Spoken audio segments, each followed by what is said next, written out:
Hey, good to see you. Good to see you. Good to see you. Yeah, thank you. Yeah.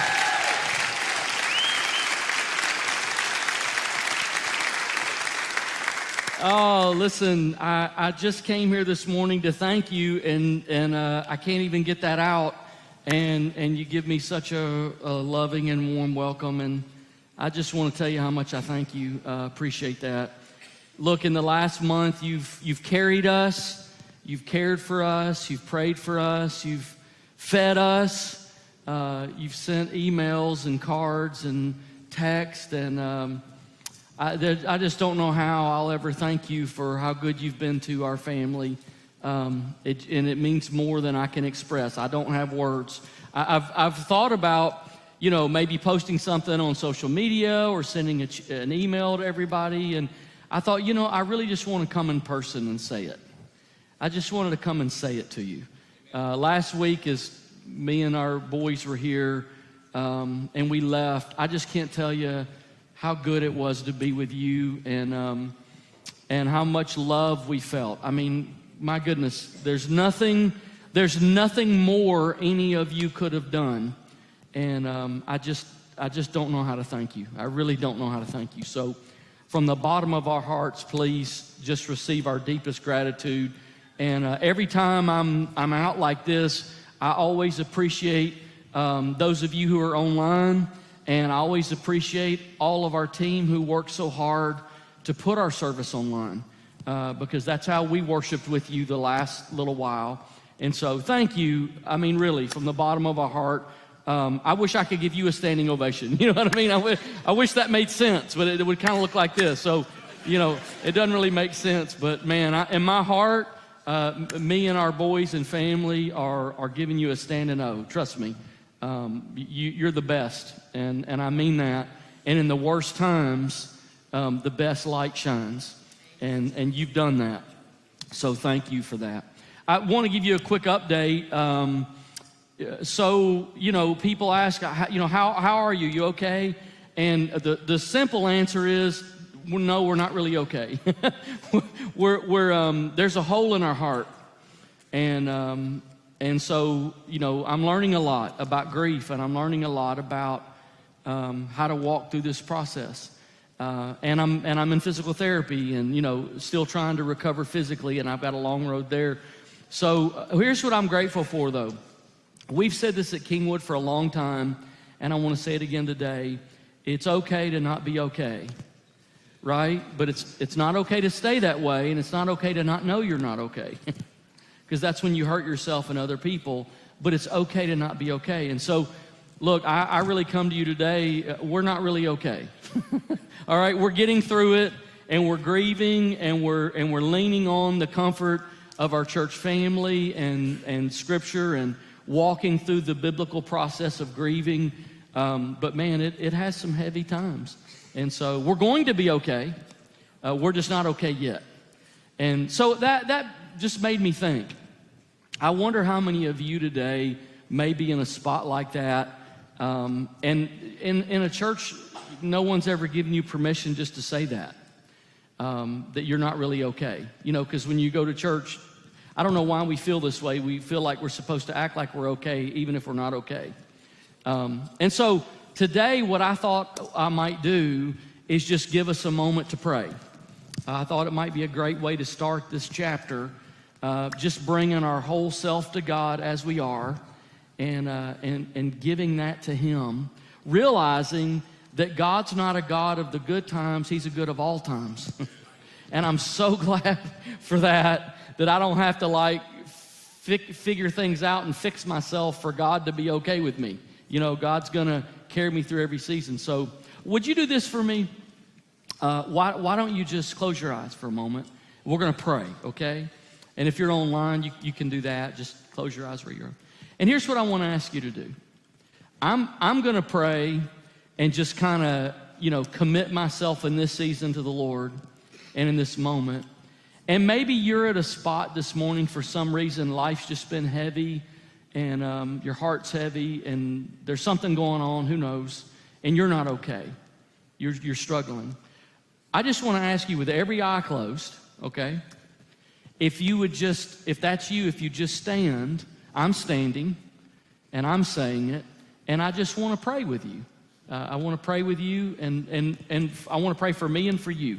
So if that's you, would you just, it's kind of your way of just saying, God, here I am. I'm not really okay, but I need prayer today. And just kind of stand. And you know what? We're just going to bring ourselves to the Lord. And it's okay. Lord, I thank you today that you're a God of all things. Nothing escapes you. The highest of high times aren't outside your joy. And the lowest of the lowest moments are not beneath your mercy. And so, Lord, today as we just stand together, we just present our whole self to you. Our heavy hearts, the holes that we don't know how to fill, the answers we don't have, and the struggles that we carry. Lord, we just commit them to you today. And we thank you that you are a God who will walk every step of the way through this season with us. In Jesus' name, amen. Amen. You can be seated. So, a lot to catch up on. On the Thursday that my wife passed away, on that Sunday, we were going to offer a new tool to you as a church to help you grow. And, of course, you know, that kind of upended everything. We'd worked on it for about 2 months, and that really upended everything and delayed it all. So I wanted you to know why, you know, hey, this is your first Sunday back. Why are you bringing this tool now? Well, because it was scheduled for, 5 weeks ago. but we're just now getting it. And I want to share my heart with you about why we created it and what it means. I want to share this scripture with you. 2 Corinthians 8:7 says, "But since you excel in everything, in faith, in speech, in knowledge, in complete earnestness, and in the love we've kindled in you." So look at the things: faith, speech, knowledge, earnestness, love. See that you also excel in this grace of giving. So as a believer, our role is to grow in all of those areas, to become a complete follower of Jesus. So a few years ago, I had some friends here at our church, and they moved across town to another church to be with their family, and it was a good, parting, and we're still friends. But I noticed something when they left, because we're friends. Their social media posts would pop up in my feed. And as they got settled into their new church, I noticed they were posting a lot about what they were learning about giving and about tithing and about what a blessing it had been to their life and all of that. And it made me ask a question. I thought, well, now they had been here for probably 8 or 10 years.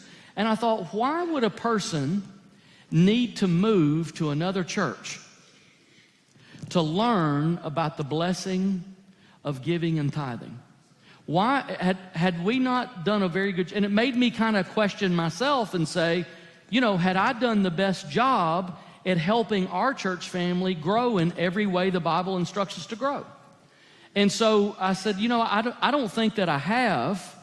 And then through COVID and all of that, there's a lot of things that kind of got lost.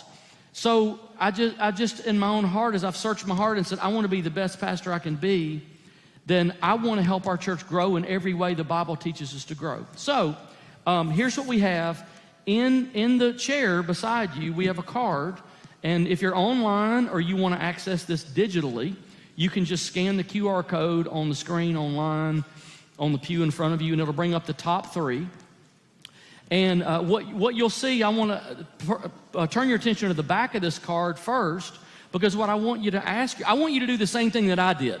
I had to ask myself, what kind of pastor am I? Am I a good one? Am I doing a good job? And am I teaching everything I should teach? And so I want you to ask yourself that question as a believer. Am I growing in all the areas the Bible instructs me to grow in? And so you can look here, and we've kind of just made categories of giving, and you can find yourself here and say, okay, what kind of giver am I? Am I a new giver, a growing giver, a maturing giver, faithful giver, a generous New Testament disciple? Am I growing? Am I excelling and growing in this grace of giving. And so here's what I want to do today. I want to specifically talk to those of you who look at the card and say, I can't find myself on the card. I'm not on here. So maybe you're already a generous giver. Maybe you're a tither. Maybe you know, the New Testament principle's 10%. Maybe you say, you know what, we don't really give, or we don't give often, and we don't give much, we don't give regularly, whatever. I really want to talk specifically to you because you were in my heart when we started this whole journey a few months ago and said, how can we really help? As I reflected back on my friends, I said, how can we really help not repeat this over and over in our own church? And so I want to invite you to join something that we're starting today called the One for One Club. And here's what it simply means. It means that you say, you know what? I'm going to commit to give 1% of my income to God through my church for the next year. So 1% for 1 year, because it's the lowest number we could think of, right? Like, how can you where do you start? We'll start at the bottom, you know, start at the lowest number. But here's what that does. When you sign up, on the front you can sign up, digitally you can sign up. Here's what it does. It puts you in a group, and we're going to send you a welcome email. I'll send you an email that says, hey, yay, thanks for taking the journey. But every month for the next year, we're going to walk with you in this journey, and we're going to give you resources to help you grow in financial health. Because we don't want you to just grow in giving, we want you to grow in financial health, okay? So we're going to send you resources about budgeting and about getting out of debt and about savings and about a whole lot of things, and we'll send you some about giving too. But we want to make an investment, and you've put a lot of work in this. We want to make an investment in you, and if you'll apply the things we're sending you, it will be a blessing to you, okay? So if you want to sign up today, sign up tomorrow, sign up next week, sign up next year. Whenever you start, your year starts, right? If you're online, you can do that. But you have the card in front of you. If you want to sign up, just put your name, your email, your phone, drop it in the offering box on your way out today, and that'll let us know that you want to do that. And it'll give me some peace to know that I'm being a better pastor than I was before, okay? So that's what I want to do. All right, now, last thing today, I got a sermon for you. If I can remember how to preach, we'll find out. We're starting a new series today called The Happiness Challenge. And I want you to think about happiness for a minute, because it's one of those things that I think we all want, and we all want it for the people that we love. And oftentimes you hear it in parents who have a child or a teenager or an adult child who's gone some direction they don't want them to go. And oftentimes they try to sort of reconcile it by saying, you know what, as long as they're happy, right? Isn't that what we say? As long as they're happy, I guess that's okay. Do you know that research shows that the #1 goal in the world, in all places and all cultures, is happiness? The #1 goal is happiness. Yale University is 300 years old. And in their 300-year history, the most popular class in the entire 300-year history is a class on happiness. Because it's something that we intuitively all want. Now here's the catch. Only 1/3 of Americans claim to be happy. Now, according to the FIRE movement, maybe you've heard of this, financial independence, retire early, which I'm not against, just as long as you don't think it's going to make you happy. That movement claims if you'll just make enough money to retire early, then you'll be happy. And culture tells us all kinds of things, like happiness is the clothes that you wear, or it's the car that you drive, or it's how much you have in your bank account, or it's who you're married to, it's what you experience in your bedroom. It's what adventures you have. It's, you know, what you're going to have when you lose weight. Then you're going to be happy. Do you know that research shows that external circumstances only have a 10% effect on your happiness? Think about that. External circumstances only have a 10% impact on your happiness. So if you get that dream car or that dream job or that dream house, it will make you a little happier for a little while, and then it'll be gone. It'll diminish. Because you know what? That new house needs maintenance. And that new car needs high insurance. And that dream job comes with some dream expectations from your employer.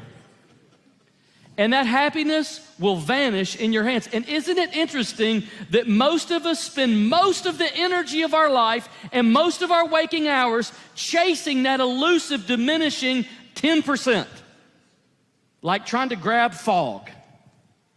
So what if I told you that I knew the secret to happiness? What if I told you that? What if I told you I found the secret to happiness and it's a pill? And after service, we're gonna line up in the foyer and we're gonna sell you that pill. And all you gotta do is come and take one a day. Man, there'd be a line from here to Birmingham. If I just told you there's this pill you can take. But I've got better news than that. I know the secret to happiness, and it's free. And it won't cost you anything, and there are no side effects. You want to know what it is? Are you curious at least what I think it is? All right, here's what it is. The secret to happiness is living an others-focused life.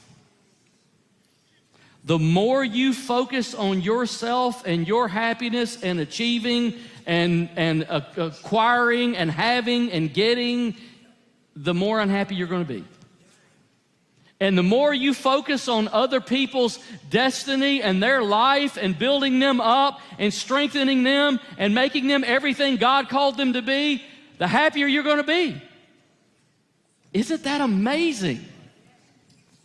You probably don't believe me. So let's look in the New Testament. In Acts chapter 20:35, we see this truth taught, and I'm just going to give you a few verses. We could talk all morning.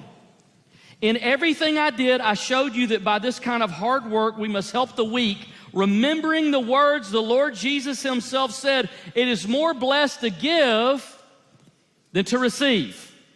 The giver, the encourager, the builder up, the other focused person is more blessed than the one who receives. Matthew 20:28, just as the Son of Man did not come to be served. Jesus didn't come to earth to be served.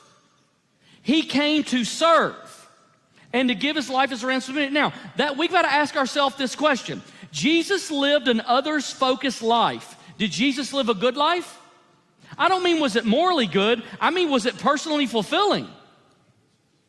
Did Jesus live the good life? Was his life, did he have regret when he died? Did he look back and say, boy, I wish I'd have spent more time on myself?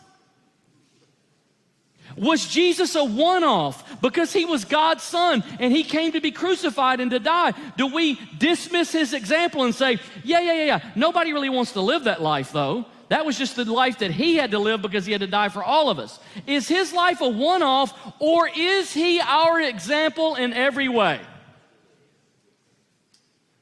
If he lived a good life, I don't mean morally good, I mean like the best way to live for himself. If he did that, if he lived a fulfilling life, then we've got to look inside his life and say, how did he live? Luke 6:38, give and it will be given to you. A good measure, pressed down, shaken together, and running over, will be poured into your lap. For with the measure you use, it will be measured to you. So what if being happy, what if really, really living a good life had more to do with what you gave than what you kept? What if it had more to do with how blessed the people around you were that you were focusing on rather than how much you could acquire or achieve or get for yourself? Happiness, what if happiness was about how much, here's how happiness works. Happiness grows as you give it away. When you try to pull it in close to yourself, the less happy you're going to be. But the more you try to give it away, the more it's like a boomerang. It just keeps coming back at you. And you know what? Research confirms now what the Bible has taught for centuries. Listen to what Dr. Henry Cloud said about this. One of the strongest findings of the happiness and well-being research over the years is that people who are givers, those who serve others and are altruistic, are much happier than ones who don't. That's what the science and the research says.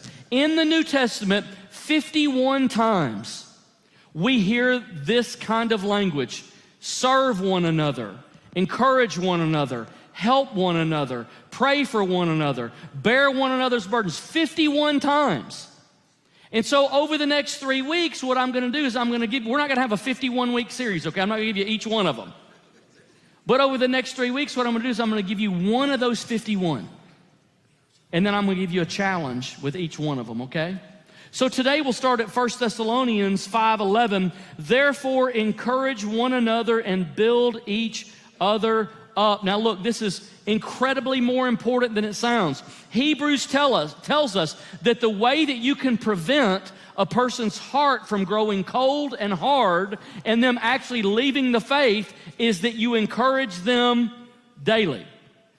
Encouragement is the antidote to backsliding, discouragement, losing your faith, disillusionment with God. Encouragement is the antidote.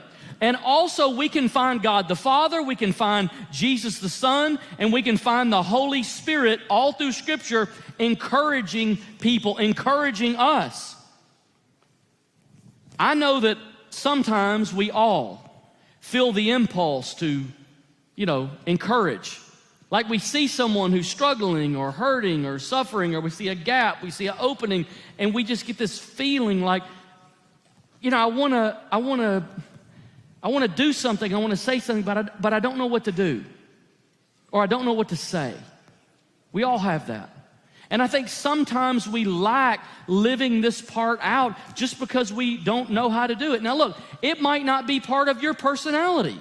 There are people that are like, butter-drenched toast. They absolutely just grease on everything, everywhere they go. You know what I mean? They are walking and floating encouragement.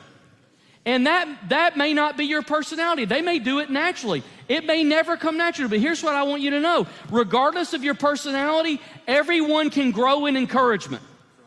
Everybody.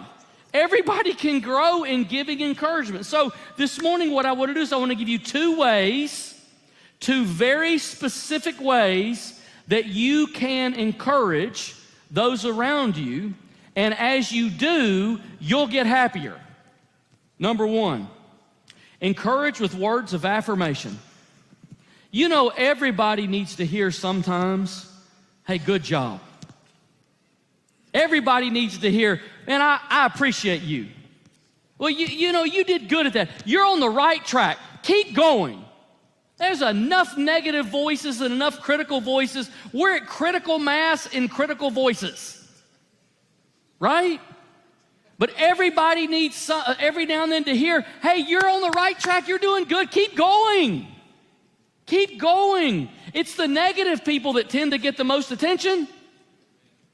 But what about the other people, the majority, who are just going at it every day, trying to raise their family, trying to do a good job, try to be a good husband, try to be a good wife, try to be a good teenager, try to do the right thing, try to follow Jesus. Man, we need to come along beside them, and we need to inflate them and build them up and say, hey, you're doing a good thing. And man, I'm behind you. Has anybody told you lately I'm for you?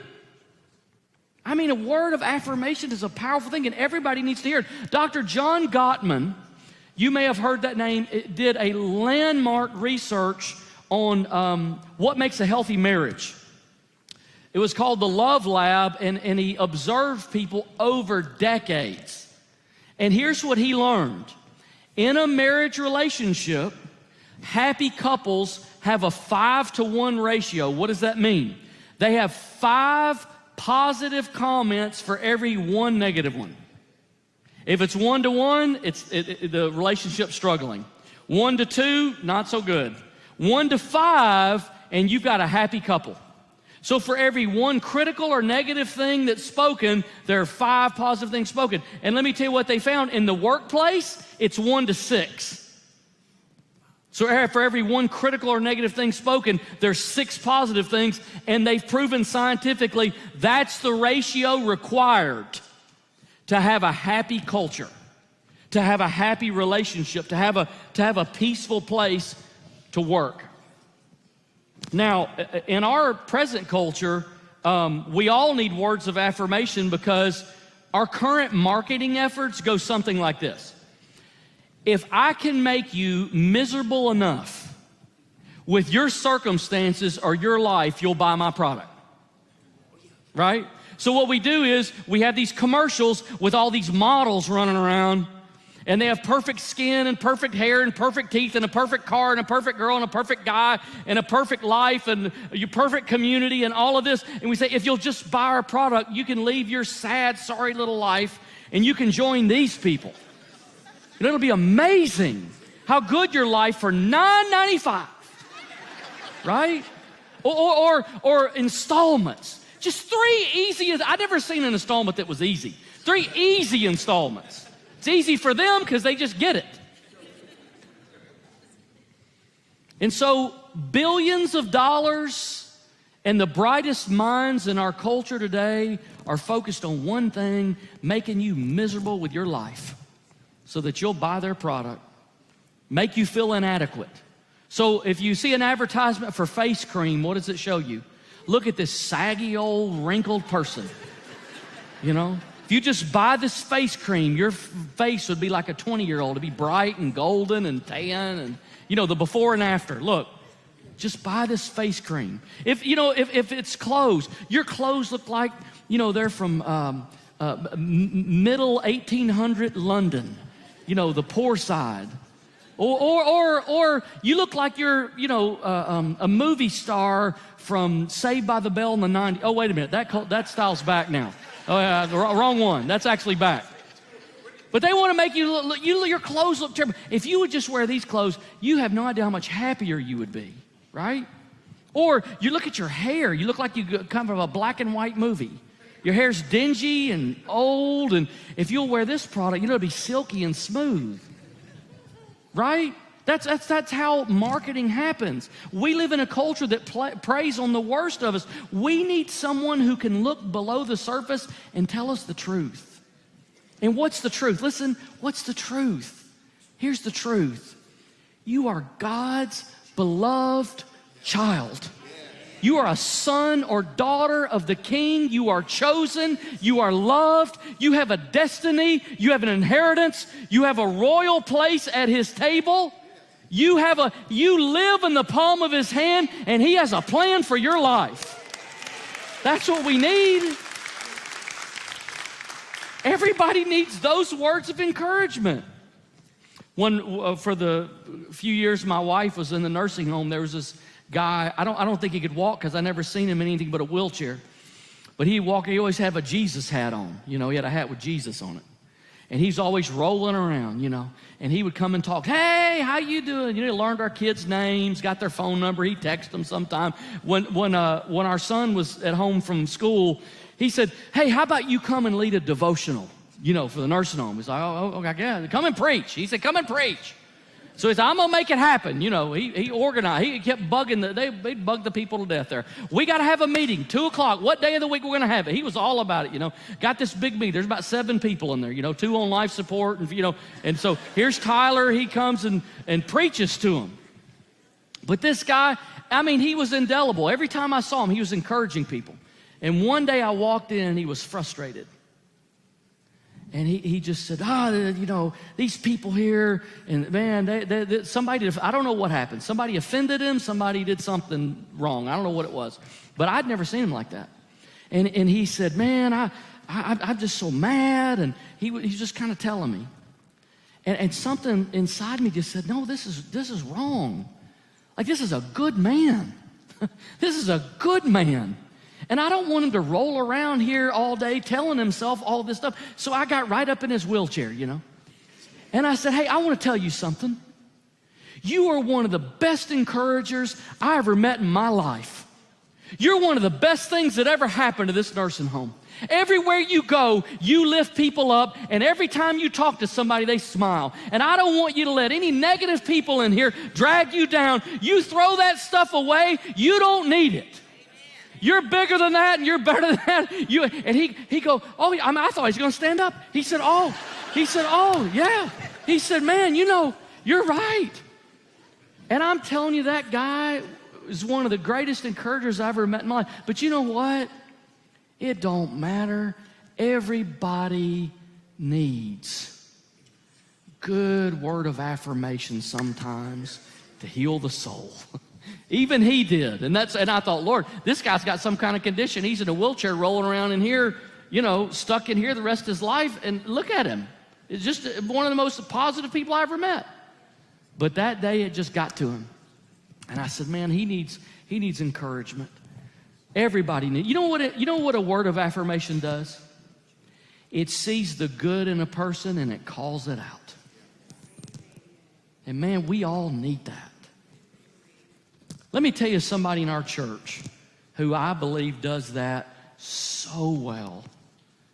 I don't know, all of you won't know, all of you online won't recognize this name, but some of you will. David Mills. Where is David here? Are you here, David? Where's David? David Mills. He may not be here today. David Mills, if you've come into one of these back doors, he's an usher and a greeter, and he'll hug you and he'll smile. And let me tell you, David is there you go. Yeah, come here, David. David Mills. Yeah, don't get lost out there. David, yeah, I just want to talk about you for a minute. David is one of the most encouraging people. I was talking about encouragement, and I was telling him about you. David's one of the most encouraging people I ever met. Look at him smiling. Look at him. Look how he smiles. I'm telling you. I'm telling you. This man right here is an encourager. Look, I saw a post on Facebook a few days ago. One of his daughters, has a heart issue, and they were trying to help him, and it didn't work the way they thought. And boy, she said, this is so hard on my dad, and would you just pray for him? And you know what? About 2 days later, I got a text. I thought, oh, David, man, I felt so bad. I didn't have a chance to reach out. And he texted me Jeremiah 16:15. He texted me a verse to encourage me.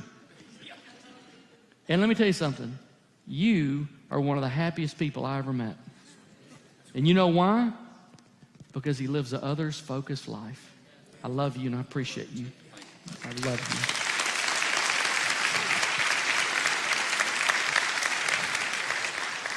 So, here's the first thing you can do.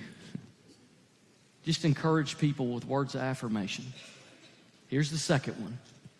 Encourage by listening deeply. I want to summarize a story, an encounter in Scripture that you may have heard of, but I saw something in that encounter I've never seen until recently, and I just want to point it out to you. Jesus was on his way to minister to a sick girl who was dying, okay? And on his way, there was this woman who had been sick for years and years and years and years. She was desperate. She had tried everything. She had spent all of her money. She had gone to all the doctors she could go to. And because of her condition, she was ceremonially unclean. So worst of all, she was alone and friendless. She was cut off from any kind of community, and she was cut off from any place of worship. You can imagine how hard a life like that would be. But the crowds had jammed the streets, and Jesus was walking through with his disciples on his way to minister to this dying girl.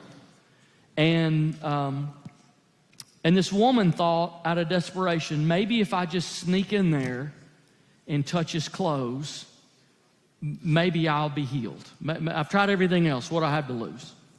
And so the crowds just mashed in. She sneaks in, touches his clothes, and in an instant, immediately she's healed. Her condition goes away completely. And Jesus recognizes that miracle has occurred. And he turns and he said, who touched me? Who touched my clothes? And after years of rejection, she shrinks back into the crowd. She's like, no, I know how this goes. I don't want to be recognized. And she's afraid to admit it was her. So Jesus asked again, who touched my clothes? And she sort of timidly comes forward and says, it was me. Now look, Mark 5:33, this is what I want you to see that I've never seen till recently. The woman knew what had happened to her, so she came trembling with fear and knelt down in front of Jesus. Listen, then she told him the whole story. Do you see what happened? She told him the whole story. She told him about when she was diagnosed. She told him about when it started. She told him about how much money she had spent trying to find a cure. She told him about all the things she had tried. She told him about how lonely she was. She told him about the years of discouragement. She told him about the years of isolation. She told him the whole story, and he listened to the whole story. Now look, who listened? You know, Jesus, God's Son, sent to the earth to redeem the whole world. I feel like he had a full schedule.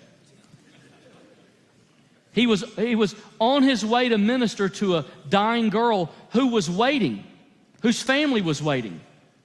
The crowd was waiting. Like, the crowd had to just stop and wait. Like, what's going on? The city leaders were waiting. The disciples were starting to ask, why is it taking so long? And you know, for the crowd and for her, and maybe even for the disciples, the miracle would have been enough. Like, he didn't have to listen. She was already cured. He could have just went on and she would have been well. But he didn't. He stopped and listened to her, and it wasn't enough for her. And here's the reason it wasn't enough for her. Because he didn't just care about her problem, he cared about her. You know, Jesus cares more about you than he cares about your miracle. Listening to her restored her dignity. I wonder how long it had been since someone had really listened to her. I mean, really listened. I wonder how long it's been since somebody really listened to you. I'm talking about, like, really listened. The TV's off, the laptop's closed, you can't even see the cell phone, it's not in sight. The person's not checking the notifications on their smartwatch for all the things they're missing, and they're half listening to you. They're not busting in and finishing your sentences before you get a chance to finish them. They're not inhaling air, waiting for your last word so they can break out in a full discourse and change the subject and talk about what they were going to talk about anyway. I'm talking about really listen. Jesus stopped the crowd, the coming miracle. He stopped the city leaders. He stopped everything to listen to the whole story. The whole story. Do you know one of the rarest gifts you can give anyone in this day and age is just to listen? And it's so encouraging when someone listens to you and hears you. Over the last month, as you might imagine, so many memories have flooded my mind, and some of them have been so good. One of the memories that came up was when we lived in Mississippi. My wife decided, I don't know how she got there, but she just decided. She said, I really feel like that one of the ways that I can connect with people is just to listen. So what I've been praying about in my devotions is she said, when I go to church Sunday, I'm going to try to find someone who needs someone to listen to them, and I'm just going to I'm going to sit with them, and I'm going to give them the fullest attention I can give them. And man, she did that. And I said, great. You know, I was like, I didn't even have a category for that back then. I was like, sounds great. Go do that. And she would come home. This lasted for a few months.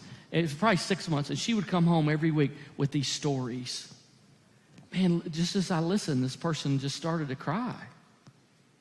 As I listened, this happened. You know, as I listened, this. And she came home with these stories of encouragement. And these stories of how God had used her to minister to somebody by listening. Hey, and you know what the best part about it was? Listen to this. She was so happy because she was living an others-focused life. It wasn't about her, and it wasn't about what am I wearing today, and are they going to sing my favorite song, and did I like that or did I not like that, or would I rather be somewhere? It wasn't about any of that. And you know what happens? When you encourage other people, it encourages you. Did you know that? Man, it encourages you. It builds you up and lifts you up. And that's the way happiness flows. So this morning, I've given you 2 ways to encourage. Encourage with words of affirmation and encourage by listening deeply. And now let me give you a challenge, okay? Here's the challenge we're going to do for 3 weeks. Every week, I'm going to give you a new way to live a others-focused life. Today, it's encouragement. And here's what I want to challenge you to do. Tomorrow morning when you wake up, I want you just to start the day with a short little prayer and say, God, today I pray that you would open my eyes to see someone who needs encouragement. And it might be a word of affirmation, it might be deep listening, it might be 100 things I haven't mentioned. But every day from now till next Sunday, if you'll get up and say, today, before the day's over, it might be your spouse, it might be the person checking you out at the grocery store, it might be a family member, it might be a neighbor, it might be someone you run into coincidentally, it might be someone you just randomly think of and go, I'm just going to send them a text. Or I'm gonna instant message them or something.